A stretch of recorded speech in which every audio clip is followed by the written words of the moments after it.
Hey guys, and welcome back to another video. And today we want to take a look at the end, at the finish, at the last couple of wars of the Clash of Clans World Qualifier of the ESL 1. And before we actually jumping into the first couple of matches, or like the first match and then after the second one, I want to address one really big issue, and that's the streamer issue in those qualifiers. The reason why I want to address this is because something happened which should have never happened and which is really bad, and it makes the rules look stupid, it makes the clans look stupid, the streamers, and I think I just hope that something is going to change. What exactly am I talking about? I'm talking about this, which is a complete no-go. Like a streamer, like an official streamer, which is posting our bases without asking for it, without anything. And if you guys might say like, oh yeah, why do you care? It's like they're burned anyway. Not really. Like, obviously you can see a couple of traps and everything, but posting those exactly copied without changing anything, without, I don't know, like without asking for permission, whatever, this to me is a little bit crazy. So what I hope for the next time, for the next qualifier, is that every clan has just one official streamer, and this means that every freaking streamer can't just hop in one of those pro clans or one of those famous clans and can just stream those, because that's annoying as hell. So many requests which you have to check. Just one streamer per clan, which means every matches are getting streamed. Even the small clans are getting promotion, everything, which would be way more cool. But this is just annoying. This is so freaking annoying. Like 10 streams of one match with like 5 other matches not getting streamed. What the? Imagine the next word.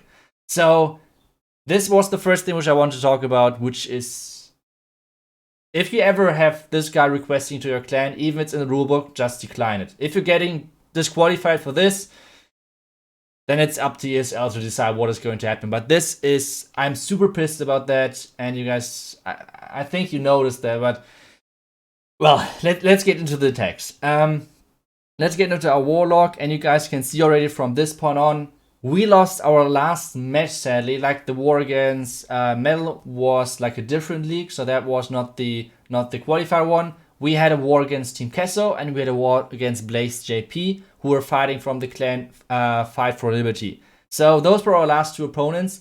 We check out the war against Team Kesso first, and then we jump into the Blaze one. And then we talk a bit more about like what exactly went wrong and stuff like that.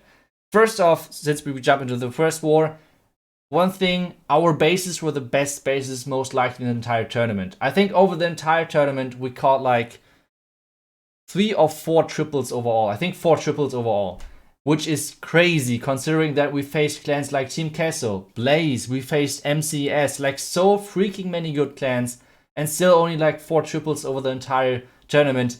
Huge shout out to our base building team, and obviously I will share a couple of those bases and explain once again like why those bases are set up like they are and why they defended that well, etc. So this is like one of the next couple of videos, and well, on this one, the deciding thing, and I won't show like who won star, the deciding factor on this war was the 1-star, because the 1-star was the first attack in the war, was a huge momentum shift, like from us being more like, okay, this is going to be a really tough match, to like more like, okay, bring this home. So this was a huge momentum shift, and this was, I think, maybe the most important attack in this war. But let's take a look at a couple of the triples. I think Team Castle will highlight their triples as well, so I won't share that. I don't want to steal any content. And let's take a look at the first attack. I attacked the number 1 guy who ran an anti-2-star base, and those anti-2-star bases are kind of risky. They're really good if they're working, kinda. Because if you're failing on an anti-2, most likely the percentage is really low.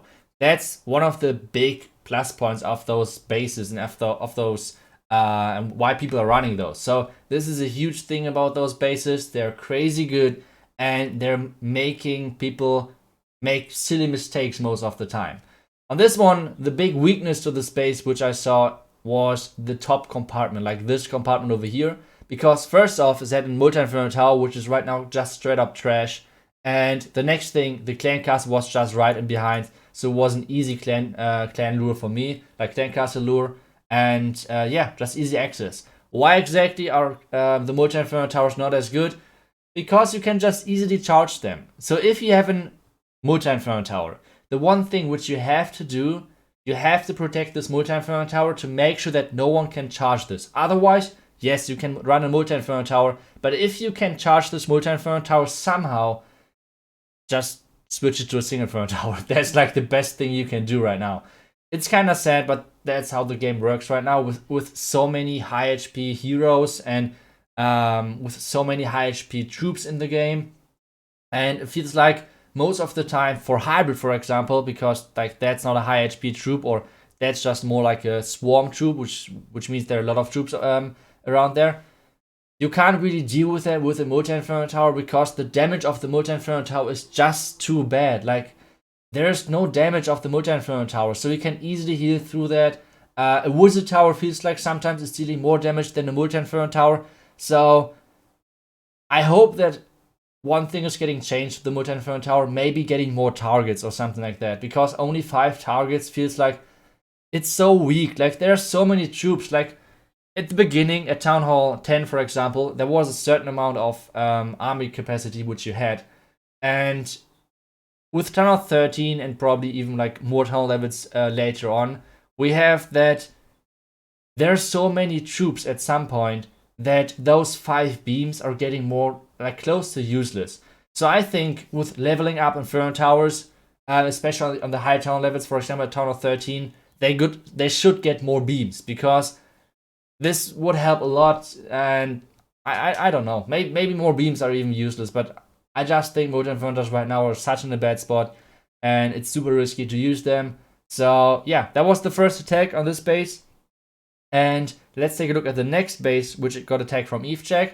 And they had a lot of bases with ground expos, so we kind of struggled to find really good entries on those, because those ground expos are making charges over such a really annoying thing. And air right now just straight up isn't as good as ground most of the time. So except you're someone like Yo-Yo who can triple basically any base with Lalo, it's getting really tough. It's getting really tough to get those triples in with the air strategies. So ground overall is way stronger and way easier, especially. So Evecheck is going in with the Yeti smash, and the goal in behind is to wall break into this compartment, then jump over here. Since you have like really nice value with the jump spell, you can reach a lot of things. And then the back end jump over here to make sure that you're getting access to the back end. And then he still has like a siege barracks for the back end as well, just to support his troops as soon as they're facing the enemy heroes. So he's jumping the first wall breaked in already in the beginning. So everything so far is looking really good. The town is getting activated, warden ability is getting used, everything is looking really good for him. Siege barracks is getting started at the top right side, and you can see why exactly it didn't really matter that there were ground expos, because they were so grouped up. And that's kind of the next thing already kind of regarding base building.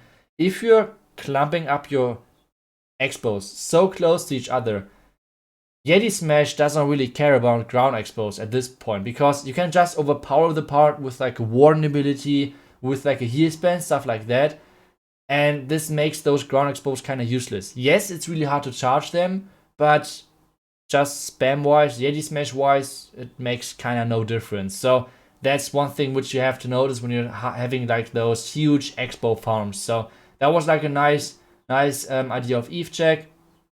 He's going for the next wall with his queen. Queen still has her ability left. He still has the royal champion, which is kind of like coming in from the bottom, which already took out the enemy single inferno tower with like the support of 2 freezes, and then just the back end loons to make sure that everything is getting